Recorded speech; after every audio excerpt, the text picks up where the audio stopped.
তবে কি নীলই মিস্টার রয় চৌধুরী, নাকি নীল এই ফোনটা চুরি করেছে? একা নীলের কাছে এই কোটি টাকার ফোন কোথা থেকে এলো? এর সত্যিটা তাহলে কি?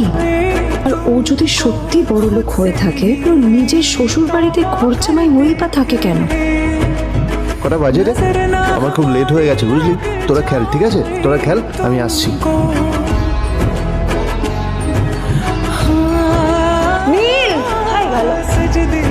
নীলকে ডাকছে কেন বলতো?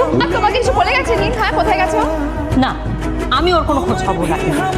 আমি ওকে বলেছিলাম R&D গোল্ডেন ডায়মন্ড থেকে আমার সেটটা নিয়ে আসতে। আনেনি। আরে যে এই ছেলেটার মতো আর একটা ফাঁকি বাজনা তুমি পাবে না। তুমি কেন দাঁড়িয়ে আছো? এই যে শোনো শোনো শোনো শোনো, দাঁড়িয়ে আছো কেন? তোমাকে আমি বলেছিলাম R&D গোল্ড ডায়মন্ড তোমার সেটটা তুলেছো, তোলোনি তো। এইটা চাই না আমার। তুমি আমার সাথে অফিসে যাবে, ফেরার পথে তুমি সেটটা নিয়ে আসবে। তোমার জন্য সবসময় লেট হবে, তোমার জন্য।